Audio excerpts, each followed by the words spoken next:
কারণ ছোট শিল্পের কথা সত্যি আমরা অনেক শুনি, কিন্তু এখানে অনেকেই বিশিষ্ট ব্যক্তিরা রয়েছেন যারা অনেকে অধ্যাপনা করেন। বড় শিল্প না আসলে কিভাবে উন্নয়ন সম্ভব সেটা সত্যি আমাদের জানা নেই, আমাদের হয়তো বোঝার কোথাও ভুল রয়েছে। কিন্তু দেখুন, একদিকে যেরকম আজকে আমরা শুরু করছিলাম কি দিয়ে, যে যুবসাথী প্রকল্পের টাকার কথা, ভাতার কথা আজ থেকে অ্যাকাউন্টে ঢুকে যাবে মমতা বন্দ্যোপাধ্যায় বলেছেন। অন্যদিকে বকেয়া ডিএর যে 25% তার প্রথম কিস্তির জন্য রাজ্য একেবারে সময় চেয়েছে সুপ্রিম কোর্টে, তার জন্য আবেদনও করেছে। দেখুন এই প্রতিবেদনে, তারপর আলোচনায় আসছি। সুপ্রিম কোর্টের নির্দেশের পরেও ডিএ নিয়ে জটিলতা কাটছে না। রাজ্য সরকার সময়সীমাটা বাড়াতে চেয়েছে। 31শে ডিসেম্বর 2026 অবধি তারা রাজ্য সরকারের তরফ থেকে সময় চাওয়া হয়েছে। দ্বিতীয় বিষয়টা যেটা রাজ্য সরকার দেখিয়েছে, তাদের প্রচুর এক্সপেন্ডিচার আছে এবং যারা স্টাফ আছে তাদের ফাইল থেকে সমস্ত কিছু থেকে তাদের এই ডকুমেন্টসগুলো কালেক্ট করতে হবে ফর ক্যালকুলেশনস। আর দ্বিতীয় কথা হচ্ছে হলো, সামনে ইলেকশন রয়েছে, সেই জন্য রাজ্য সরকারের এখন হিউজ বাজেটারি একটা ব্যাপার আছে।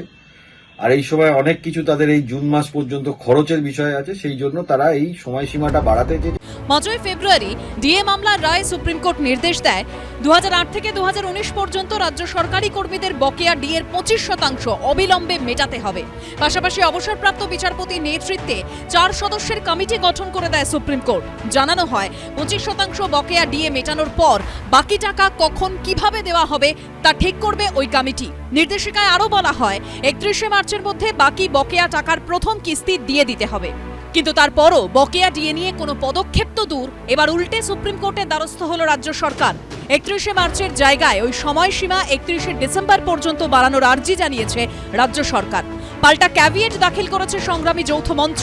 মুখ্যমন্ত্রী এই ব্যাপারটা যে করবেন এটা আমরা আগে থেকেই আজ করেছিলাম। আইনের পথে আমরা ক্যাভিয়েট করে রেখেছি। আগামী 13ই মার্চ আমরা এই দাবিতে সারা রাজ্যে আমরা ধর্মঘট ডেকেছি। উনি বেকার ভাতা দিচ্ছে, আর কর্মচারীদের মহার্ঘ ভাতা যেটা নিয়ে সুপ্রিম কোর্ট অর্ডার দিয়েছে সেটাকে উনি ক্রমশ পিছিয়ে দিচ্ছেন। এই যে ওনার ক্যালকুলেশন, ভোটের অঙ্ক মাথায় রেখে আবার নিজেই নির্লজ্জের মতো বলছে যে না আমি এসব ভোটের কথা মাথায় রেখে এসব ভাতা দিই না। তাহলে আজকে থেকে কেন দিচ্ছেন? আজকে থেকে বেকার ভাতাটা কেন দিচ্ছেন? উনি আসলে কর্মচারীদের, শিক্ষকদের ঘৃণা করেন।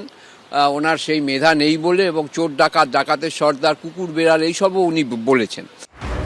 বকেয়া ডিএ দেওয়া নিয়ে সুপ্রিম কোর্টের কাছে রাজ্য সরকার ফের সময় চাওয়ায় সুর চড়িয়েছে বিরোধীরাও। প্রথম কিস্তি রাজ্য সরকার দিয়ে পরের কিস্তির ব্যাপারে কথা বললে হয়তো একটা যৌক্তিকতা থাকতো। দেব করতে করতে আজকে কয়েক বছর কাটিয়ে দিয়েছে। বারবার সুপ্রিম কোর্টের আদেশের বিরোধিতা করেছে, আদেশকে ভঙ্গ করেছে। অতএব আমি মনে করি যে কোনোভাবেই ওদেরকে আর সময় দেওয়া সম্ভব নয়। রাজ্যে যারা সরকারি কর্মচারী তারা কেউ তৃণমূলকে ভোট দিবে না, তাই তাদের ডিএ দিয়ে লাভ কি? ডিএ দিয়ে লাভ কোথায়? যেখানে ভোট পাওয়া যাবে। ডিএর যে টাকাটা, সেই টাকাটা যুবসাথীতে খরচা করলে আমার ভোট পাবো, তাই যুবসাথীতে খরচা করো। বিরোধীদের পাল্টা জবাব দিয়েছে তৃণমূল। কোন রায়ের অবমাননা, রায়ের উপরে তার অ্যাপিল করার জায়গা আইনে রয়েছে, কোনো অবমাননার বিষয় নয়। বেশ করা হয়েছে, বেশ করেছে, ভালো করেছে। বাংলার গরিব মানুষের পাশে সরকার দাঁড়িয়েছে। ডিএর টাকা দেওয়া হচ্ছে না একবারও বলেনি। এই বাজেটও 3%, 4% ডিএ দিয়েছে রাজ্য সরকার। গরিব মানুষের টাকা পেলে গাত্রদাহ। কিন্তু রাজ্য সরকারের আর্জিতে কি সাড়া দেবে সর্বোচ্চ আদালত? জজ সাহেবরা জাজমেন্টটা সই করে দিচ্ছেন, তারপর একমাত্র ক্লেরিক্যাল বা নিউমেরিক্যাল মিস্টেক ছাড়া আর সেই জাজমেন্টে তারা সংশোধন করতে পারেন না।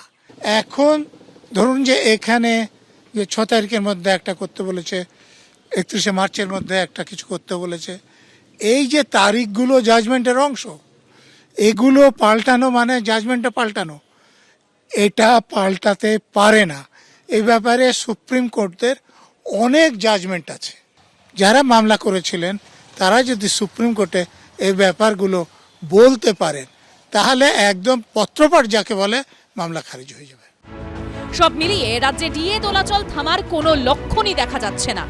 ঐশী মুখোপাধ্যায়, ময়ূর ঠাকুর চক্রবর্তী ও শিবাশিস মৌলিকের রিপোর্ট, এবিপি আনন্দ। রবীন্দ্রনাথ বাবু, রাজ্য সরকার বলছে ভোটে বিপুল খরচ, সেটা তো জানা কথাই, ভোট এলে তো খরচ হবেই। কিন্তু প্রশ্নটা হচ্ছে এই ডিএ, বকেয়া ডিএটা তো আজকের কথা নয়। তো এই বকেয়া ডিএর মানে রাজ্য সরকারের কর্মীদের পাওনা মেটানোর সঙ্গে এই ভোটের বিপুল খরচের সঙ্গে কি সম্পর্ক আছে বলে আপনার মনে হয়? সম্পর্ক কিছু নেই। আসল ব্যাপার হচ্ছে যে এটা একটা খুঁড়োর কল হয়ে গেছে। হ্যাঁ, বস্তুতপক্ষে এটা যে পাওয়া যাবে না, এটা সাধারণ মানুষ এখন বিশ্বাস করতে শুরু করেছে যেটা পাওয়া যাবে না, কোনোভাবেই পাওয়া যাবে না। কারণ রাজ্য সরকার প্রত্যেকটার পরে দেখুন 17 কোটি টাকা অলরেডি খরচ করেছে ডিএ বন্ধ করবার জন্য, আরও 25 কোটি টাকা খরচ হবে। ডিএ যদি আমি দেব না মনে করি তাহলে কে কি করার আছে? আর ডিএ তো শুধুমাত্র অধ্যাপক, ইঞ্জিনিয়ার, ডাক্তার যারা বিভিন্ন হসপিটালে আছেন তাদের নয়, গ্রুপ ডি যে একজন কর্মী তার তো ডিএর দরকার। আপনি যদি দরকার হয় আপনি এ গ্রেডকে বাদ দিয়ে দিন, কিন্তু এই যে গ্রুপ সি, গ্রুপ ডি তারা কি নিদারুণ অবস্থার মধ্যে আছে মুখ্যমন্ত্রী কি জানেন না? জানলেও তিনি করবেন না। অর্থাৎ এই জায়গাতে উনি দাঁড়িয়ে গেছে যেটা যেন তার ওনার প্রেস্টিজ ইস্যু হয়ে গেছে যে আমি কোনোভাবে ডিএ দেব না।